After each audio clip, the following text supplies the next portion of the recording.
During today's briefing, our participants are physically distanced and in separate rooms.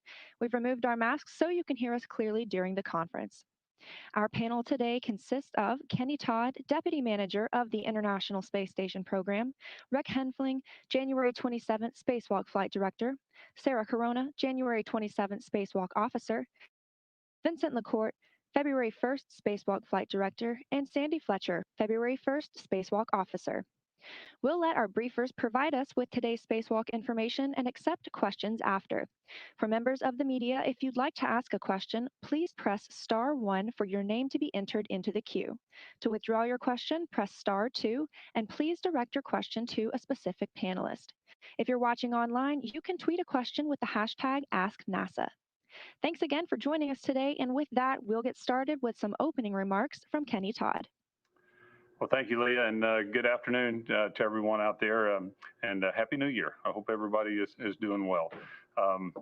While a lot of us down on the ground here were celebrating the holiday season, Expedition 64 on orbit was doing a fantastic job turning a couple of cargo vehicles, SpaceX 21 and also our Northrop Grumman Cygnus module were on board over the holiday period, and the crew did a fantastic job at moving a lot of cargo, doing a lot of science, and when we turned into the new year, over the first and second weeks, we closed out those modules, and we sent the Northrop Grumman module away full of trash, which oftentimes is a big problem for us. We have to be concerned with, and so it's always good to see one of those modules leave and taking a lot of stuff away from station that we really don't need anymore.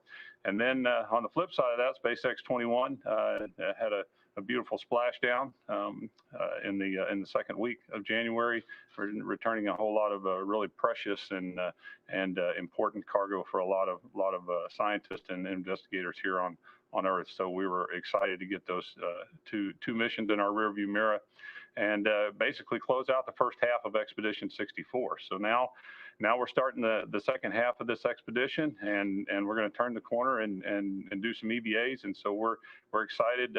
We've been talking about this particular set of EVAs, these two EVAs, for the better part of a year. So I'm certainly ready to be done talking about them and actually go see them executed. And I'm sure all of my fellow panel members are as well. So we're excited to get on with that. Once we get past these two EVAs, we'll turn our attention towards the arrival of the next Northrop Grumman Cygnus module. Right now, the launch is planned for the 20th of February. It'll arrive at station a couple of days later, and again, bringing about 3,600 kilograms of cargo with it. So again, there's a lot of cargo, a lot of research coming to station these days. So we're really excited about that. Once we get NG-15, what's what we refer to it as NG-15, once we get it on the International Space Station, we're thinking about trying to go back and get the other two EVAs. I think I've mentioned in several of these briefings that we've been tracking about 4 EVAs that we would like to get done during this increment. So we'll see if we can go to those last 2 EVAs in around the end of February, early March timeframe.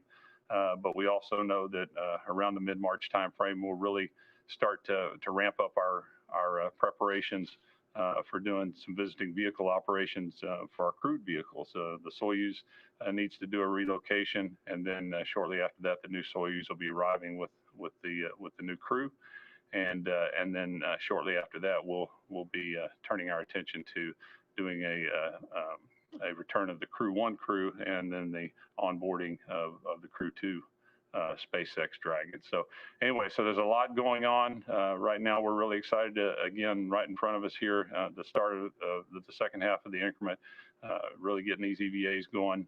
This first one, again, a lot of it focused on our international partners, specifically the European Space Agency and their Columbus module, putting a communication antenna out, as well as completing some outfitting on their Bartolomeo payload or structure that's on the outside of their module for housing payloads. So Rick and his team will tell you about the specifics of that, but we're excited to finally get those activities done for one of our partners. And in between these first and second EVAs, we're going to do another task that a lot of us have been waiting on for a while, as many of you might know, we've been replacing the batteries on the outside of the station on our solar arrays for a number of years, and we completed the last set here late last year.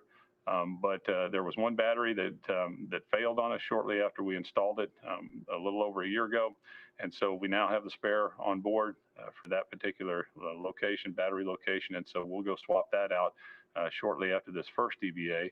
And then the second EVA, the team there will go in and clean up that work site and make sure that we're good for the long term. And again, they can talk to you about the details of all the things they're doing. But again, very excited to be here. Glad to finally get these EVAs on the schedule, and we're ready to go. And with that, I'll hand it over to Rick. Okay, thanks, Kenny. My name is Rick Henfling. I'm the lead flight director for the spacewalk that will be on January 27th. It's named the Columbus Upgrades EVA. First and foremost, I wanted to extend my thanks to healthcare workers around the world for their tireless efforts as we've endured through this pandemic. It's a tremendous privilege to be the lead flight director for this upcoming spacewalk. We've got a really strong international team involving our European colleagues. We have been preparing for the better part of a year as we awaited the arrival of the Bartolomeo platform. It arrived on the SpaceX CRS-20 mission last April. It was installed robotically, and now we have a few more tasks using our spacewalkers to hook up the power and data connections. We've got a really strong team. We've trained together, both our European team and our team here in Houston, and we're ready to go next Wednesday. As far as crew preparations, today the crew members performed some standard maintenance on their spacesuits to ensure the cooling loops were configured properly for next week's spacewalk. And in the afternoon today, they shifted their efforts towards procedure review and study time. And just a few minutes ago, we finished our final conference with the crew members, answering any questions they may have leading up to the EVA. Tomorrow is going to be an off-duty day for the crew members, and then on Sunday, we'll have Mike Hopkins and Victor Glover get into their spacesuits for what we call an on-orbit fit check verification. As you may be aware, when astronauts get into zero G, their bodies tend to grow. They get a little bit taller. And so we're going to get into the spacesuits on Sunday and make sure that everything still fits perfectly so that the crew members are comfortable when they go out and perform their spacewalk. When we get into Monday and Tuesday next week, we'll finish our preparations. We'll have another conference with the crew members, and then all leading up to the spacewalk on Wednesday, which will begin approximately 6:00 a.m. Central Time. With that, I will hand over to Sarah Corona, who is our lead spacewalk officer for next Wednesday's EVA.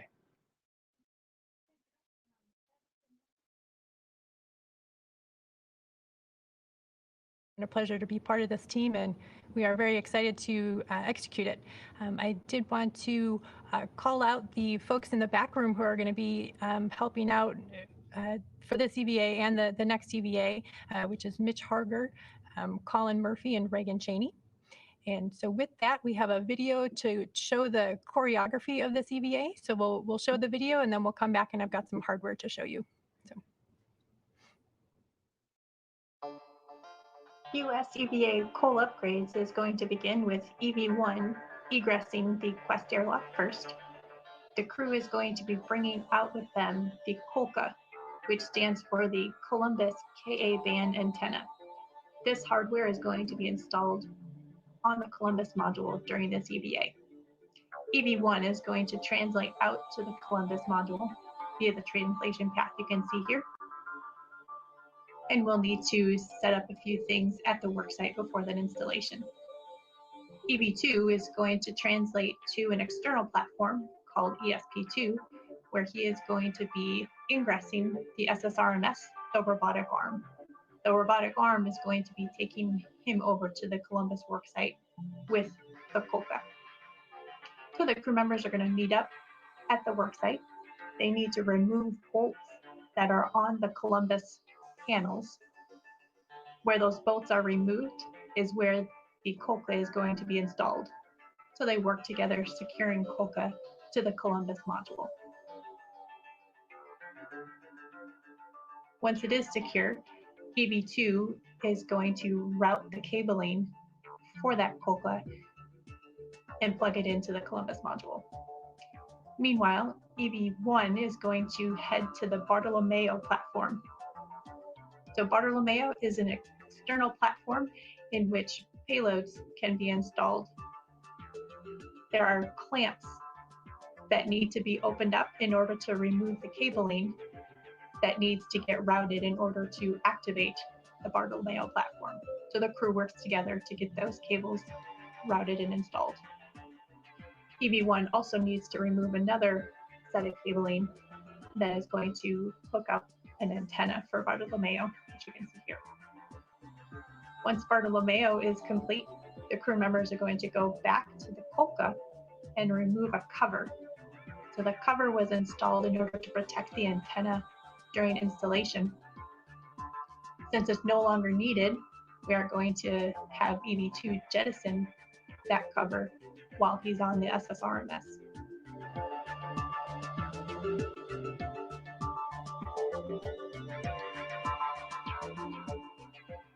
So once the activities are complete at the Columbus worksite, both crew members meet back up at the Quest airlock. They reconfigure some bags to take out with them for their next task, which is going to be out at the portmost section of the space station truss. They're going to be heading out to P6. You can see the translation path here. And the crew members are going to be removing an H fixture. So this H fixture is not needed on the solar arrays. So we're going to remove that H fixture. Both of them are going to be removing one of them. And this plate is going to be removed because it's going to be where a future upgrade of the solar arrays is going to be installed. So the plates are removed, put into a bag, and they will be brought back inside after the EVA. So once both crew members are complete with that, they both head back to the Quest airlock, and we have completed the planned tasks for the EVA. If there is some time at the end of the EVA, we will have some get-aheads for the crew to perform. Okay, so I was able to bring a mock-up of the H fixtures. So this is a robotic interface that is no longer needed. And this is the last task that we have for the EVA. And we are heading out to the portmost part of the truss, so on P6. And so each crew member is going to be removing this H fixture. So it is secured by 4 bolts. So they're going to release those bolts and then pry this plate off the structure. So this is what's going to be coming back inside station, and this is what's on the solar array, and these attach points is what we're going to use to upgrade the solar array system on future EVAs. Okay, and that's all I have for the Columbus upgrades. We can move on to Vincent. Thanks, Sarah. So my name is Vincent LaCourte. I'm the lead flight director for the ISS Upgrades 2 Spacewalk. As Kenny mentioned, we have one new lithium-ion battery that we need to get installed. So before the EVA, we need to do some activities that we execute from the ground. Starting the night of the climb, we start to discharge 2 of the old-style nickel hydrogen batteries. That takes us about 2 days. After that is complete, we do 2 days of ground robotics activities where we remove those 2 batteries and install the new lithium-ion battery. And at that point, we are ready for our spacewalk. Our first task moves an adapter plate, and that allows us to connect the electrical connector to that battery, and then it is ready for use. The other 3 major tasks for our spacewalk are camera-related tasks.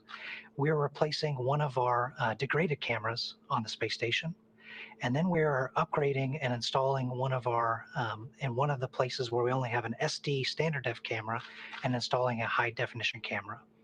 And then lastly, we're going to the Japanese robotic arm and replacing a camera and light assembly there. At this point, I'm going to hand off to our lead spacecraft officer, Sandy Fletcher, and she's going to narrate an animation to give you more details on our spacewalk. Thank you.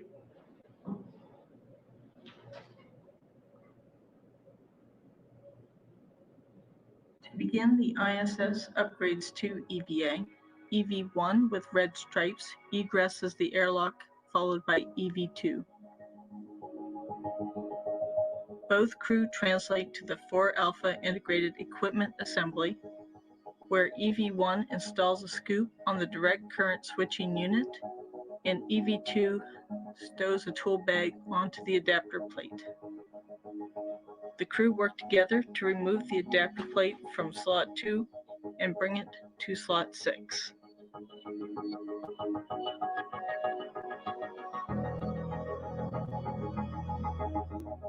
To install the adapter plate, the EV crew drive 2 bolts on the adapter plate.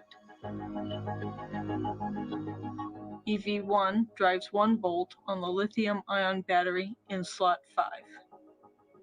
EV2 uses a ratchet wrench to break torque on the direct current switching unit and then resets the torque at a lower value with the pistol grip tool. EV2 connects the adapter plate to the lithium-ion battery, completing the circuit for the 4 Alpha 3 power channel. EV1 translates to the 4 Alpha Beta gimbal assembly. EV1 removes the H fixture in preparation for a future EVA. EV1 then returns to the airlock. EV2 previously returned to the airlock and now goes to the external stowage platform 2. EV2 removes a portable foot restraint, installs it onto the robotic arm, and then ingresses. The robotic arm takes EV2 to the camera port 3 worksite at the S1 lower outboard location. EV1 brings out the replacement camera group to the worksite.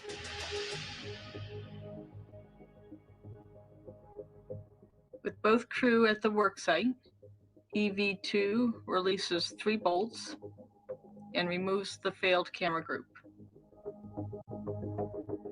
The crew swap out the failed and replacement units. Then EV2 installs and drives 3 bolts.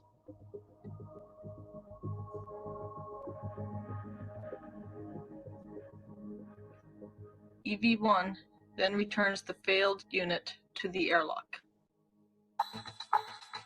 The arm flies EV2 over to the US laboratory module and the camera port 13 worksite. EV2 installs an external high-definition camera onto the current camera group. EV2 mates connections and installs a strap before returning to the external platform 2. Since there are no further arm operations during this EVA, EV2 will egress the arm and remove the portable foot restraint.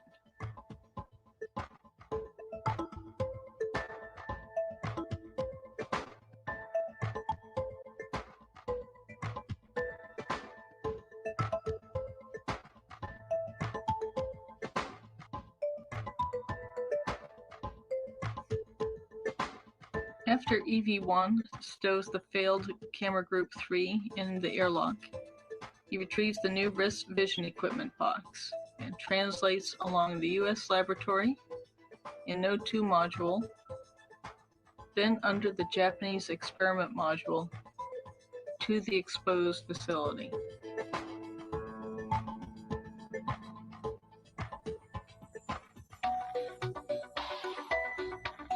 At the base of the Japanese robotic arm, EV1 stows a tool bag carrying the wrist vision equipment. This box provides a camera view and light to support arm operations.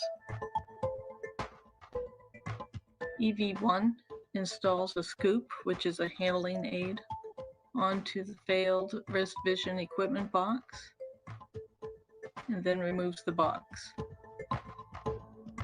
Then installs the new wrist vision equipment box and removes the handling aid from that and stows that in the tool bag. EV1 retrieves the tool bag with the failed wrist vision equipment and then retraces his path along the Japanese experiment module, the Node 2 module, to the US laboratory. EV1 goes